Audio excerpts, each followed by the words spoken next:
glad that Maulana Fahim was here, mashallah. You guys must be get bored with me by now. But thanks God, Allah subhanahu wa ta'ala brought us together. Alhamdulillah Rabbil Alameen, as-salatu was-salatu Sayyidul Anbiya wa Mursaleen wa ala alihi wa ashabihi ajma'een, amma ba'd. Ashhadu la ilaha illallah wahdahu la sharika lahu wa ashhadu anna Muhammadan abduhu wa rasuluh. All praise to Allah subhanahu wa ta'ala who created all of us. He was the master who brought us together in this beautiful mosque, alhamdulillah, with a beautiful community and the beautiful brothers. The purpose of sitting together is to just to praise Allah subhanahu wa ta'ala and get close to the deen and close to the Quran with the teaching of the Prophet Muhammad sallallahu alaihi wasallam. We are doing the hadith number 24 today, inshallah ta'ala, from the book Al-Nawawi. And Al-Nawawi, if we remember, we were doing it, his hadith, what he compiled in his book. If we remember his books, there are several books he wrote it down. He has a very short span of Allah subhanahu wa ta'ala gifted him with the knowledge and memorization and the wisdom in abundance. That's the quality of Allah subhanahu wa ta'ala. Whenever he gives in abundance. And and Imam Nawawi, alhamdulillah, he utilized that knowledge. He utilized the quality that Allah subhanahu wa ta'ala gave it to him. And he not only memorized but used his time very efficiently. And that's how he compiled those books in a short period of time, which the generation cannot create. Some of his books that we read almost all the time in our masajid is Riyadh al-Salihin. He wrote it down, Sharaf al-Bukhari. His work is, people say that he was not like during the time of when he's studying, he's constantly studying. Like for 12 years, he didn't even get time to sleep properly. So when he was working, he get tired and he just doze off on the desk and then he start working again. That's kind of dedication that he has. We were discussing, alhamdulillah, the name of Allah subhanahu wa ta'ala. One of the name that I would like to just briefly touch about is Al-Ghaffar.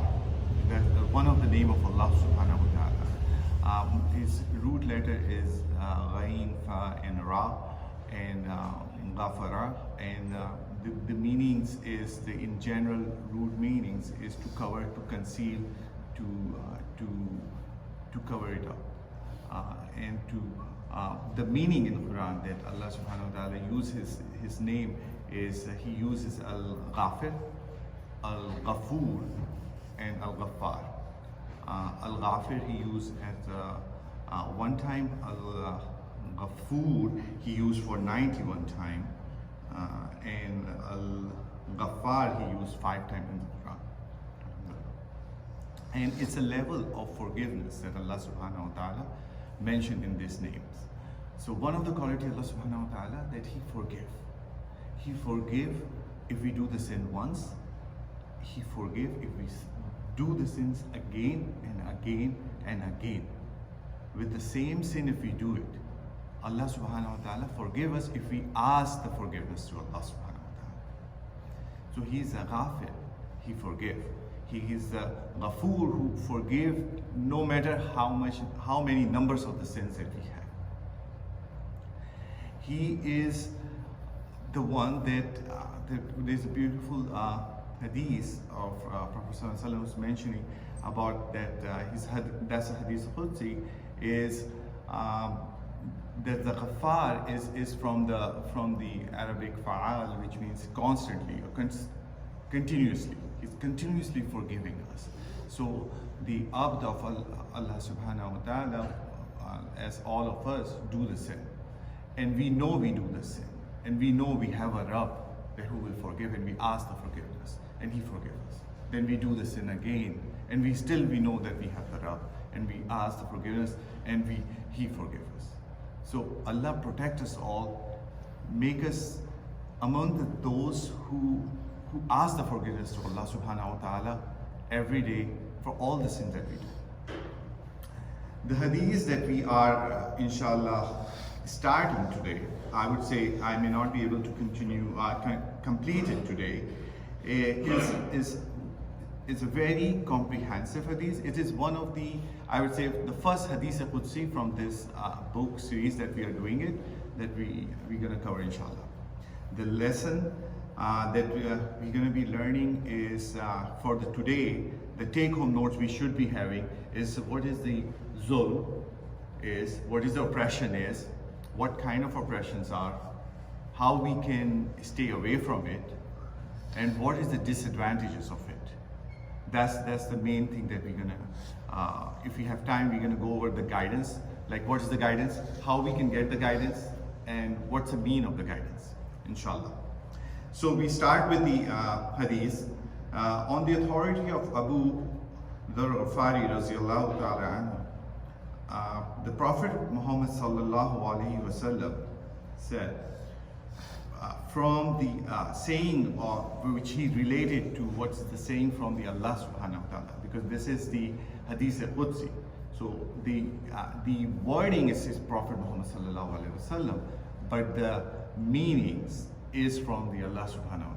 So that we will discuss what's the difference between the Hadith Qudsi and the regular Hadith, or Hadith Qudsi and the Quran, as soon as inshallah we done with the reading of the Hadith. He said, "O my servant, I have forbidden wrongdoing for myself, and I have made it forbidden for you. Therefore, do not wrong one another. O my servant, all of you are lost except for those whom I have guided. Therefore seek the guidance from me, and I will guide you. O my servant, all of you are hungry except for those whom I have fed. Therefore seek food from me, and I will feed you. O my servant, all of you are naked except for those whom I have clothed. Therefore seek clothing from me, and I will clothe you. O my servant, you sin by night and by day, and I forgive all sin. Therefore seek forgiveness for me, and I will forgive you.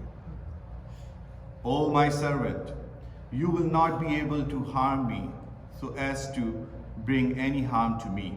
You will not be able to benefit me so as to bring any benefit to me. O my servant, if the first and last of you, the human and jinn of you, were as pious as the most pious heart of anyone amongst you, it would not add anything to my dominion. O my servant, if the first and last of you, and the human and the jinn of you, are as wicked as the most wicked heart of amongst you, it would not decrease anything from my dominion. O my servant, if the first and last of you, the human and jinn of you, were together as the same sector of the land, and all ask of me, and if I were to give every one of them what they have asked, that would not decrease what I have any more than a needle decrease what is in the ocean when it is put into it. O my servant, it is but your deed that I rank on you. Then I recompense you for them. The one who finds the good is to give the praise to Allah Subhanahu Wa Ta'ala. The one who finds other than this should not blame anyone but himself." Subhanahu Wa Ta'ala. It is a very comprehensive, very big hadith. Alhamdulillah, it goes by category, and according to the scholars, Al-Sindi, this is the hadith that actually tell the full Sharia. The justice of the Sharia is explained in this. According to some scholars, when this hadith was, when they read, they fell down on their knees because of the lesson that is coming out of this hadith. We got the lesson about the Dhulm, we got the lesson about the guidance, we got the lesson about to whom we need to ask. The relationship between the masters and the slave is established over here. So what's the difference, before we go into the hadith, what is the difference between the hadith Qudsi and Quran?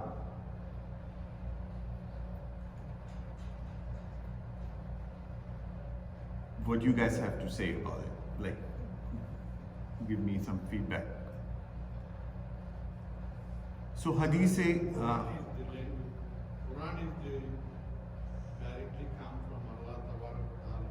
yes, sir. And the Hadith Qudsi is the inspiration given to the Holy Prophet Sallallahu Alaihi Wasallam. Yes, Jazakallah. So Quran is the word and the meaning, both from the Allah subhanahu wa ta'ala. It is the word of Allah subhanahu wa ta'ala, comes to Prophet Muhammad sallallahu alaihi wasallam through the Hazrat Jibreel alayhi salam. And it is the word and the meaning both has been challenged and is a mu'jiza till the end of the day, end of the akhirah. Whereas the Hadith Qudsi is the meaning is from the Allah subhanahu wa ta'ala, and its wording is from the Prophet Muhammad sallallahu alaihi wasallam. So Prophet Muhammad sallallahu alaihi wasallam get this inspiration is according to the scholars, there is a two-way, the direct and indirect. The direct, when Isra Miraj, when Prophet Muhammad sallallahu alaihi wasallam being commanded for the namaz and all this, that is the one Hadith Qudsi, right? The other way is through the Hazrat Jibreel. Whenever it's come through the Hazrat Jibreel alayhi salam, it was mentioned that this is not the part of the Quran. Allah mentioned it, but this is not the part of the Quran. So Hadith Qudsi is the hadith, which is the meanings from the Allah subhanahu wa ta'ala, but it's not the part of the Quran. So the reward is not the same. So Hadith Qudsi we cannot read or recite in the salah, and the reward is on Allah. But we know the Quran has been, like, even though you recite in the salah and you will recite without, you get the reward. Quran is mutawatir too. It's constantly coming down until the last ayah. Hadith Qudsi was not mutawatir too. So it is on the basis of on the demand or whatever the Allah subhanahu wa ta'ala wishes for. That's how the Hadith Qudsi came.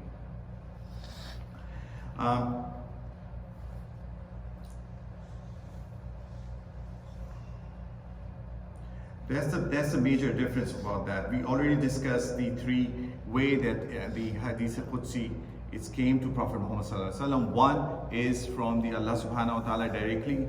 Second, through the means could be Hazrat Jibreel alayhi salam. The third one is the inspiration or the vision of Prophet Muhammad sallallahu alaihi wasallam.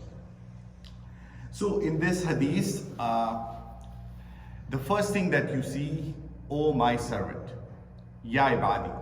And that was mentioned several times, like every sentence was saying that. It's coming from that. So there is several meanings came out from Ya ibadi. One, which is very, very close to our heart, is Ya ibadi is not Allah subhanahu wa ta'ala mentioning it as the oppressor and saying, "Oh my servant." It's the endearment. It is the love of Allah subhanahu wa ta'ala that is mentioned. That, "Oh my servant." Like when we say to our kids, "Oh my son, oh mere beti," right? We say it with the love. So one thing we have to understand when Allah subhanahu wa ta'ala mentioning it is with the endearment, is from the love. Whenever it's Allah subhanahu wa ta'ala mentioned, "Oh Ya ibadi," it means He loved to us and He wants us to pay attention what He's about to say to us.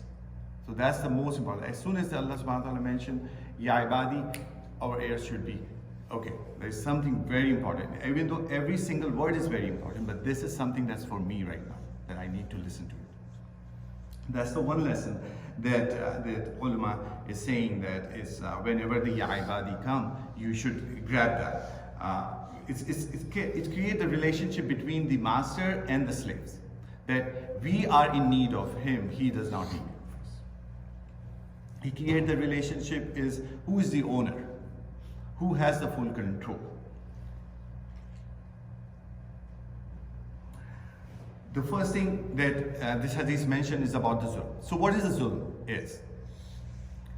What we know about the zulm? I know it's a long hadith. whenever you guys feel like I'm getting over or it's boring, or boring in a sense like you get sleepy, let me know. We'll stop. We'll continue inshallah next time. So let's start with the zulm. What is the zulm is? By definition, if you look into the Google or the Webster, is the zulm is oppression. Oppression, what's the definition? How do we say? I don't get the meaning of zulm. We heard all the time, right? So it's a misplacement. If you put one thing that's belong here and this is the area of that thing, but you put it on the other side, that is by definition is the zulm or oppression. Right? Now, if you look into that one, that's very practical, right? Example, simple, like the garbage supposed to be in the garbage, but we throw it on the street. Nobody is watching us. We just throw it. That is the zulm. That is the oppression. And all of us do the oppression by somehow. There's a different kinds of oppression, right? The one kind of oppression which is not forgiven at all is if we do the zulm to Allah subhanahu wa ta'ala, if we do the shirk. If the person died in the state of shirk, there's no forgiveness. But till the last breath is there, and if he asks the forgiveness, Allah is the Ghafoor, the Ghaffar, the Ghafir. He is the one who will forgive. Even though that person did the sajda to Iblis. But if you ask the forgiveness, Allah will forgive. That is the Ghafoor. The second kind of the zulm is the one that need to be reconciled. That has to be asked the forgiveness or need to be forgiven before the day of the judgment. Because if it's not, then that person will come on that day and take away our good deed, even though it's a Muslim or non-Muslim. So if it takes away our good deed, and inshallah we all go to Jannah, it will reduce our rank. So it has all the ranking there. So all the new kids that or who are the gamers or who play the games, they know how important is the ranking is, right? So you go from small ranking to the higher ranking, and to get the higher rank, you really work hard on it. So you don't want to give up your rank for that. So even though for the non-Muslim, it's applied to that. We can, the zulm with the amongst the people is, there's a hadith that Prophet Muhammad mentioned that if the he gave the example of even the rams is having the fight amongst them, and one of the horns is broken from another ram, he should be answered for that. So which means all the deeds that we do, how we handle each other with their money, with their respect, with their dues, the kins, like our family, our rights of the family, we should all fulfill those rights. Make sure you do not do the zulm. The rights of your parents, rights of your kids, rights of your spouse, rights of your neighbors, all has to be in their place. You do not put it in somewhere else. And that is the zulm that we are talking about. Even with the animals, like when we do the third kind, is the zulm that is like a small zulm. It's not like a bigger guna, but it's on the basis of the mercy of Allah subhanahu wa ta'ala. If He wants to forgive, He can forgive. And we are not accountable for that. So why do we stay away from the zulm? What is the benefit of stay away from the zulm? One of the signs of the muttaqeen, right? We remember the muttaqeen that we talk about it.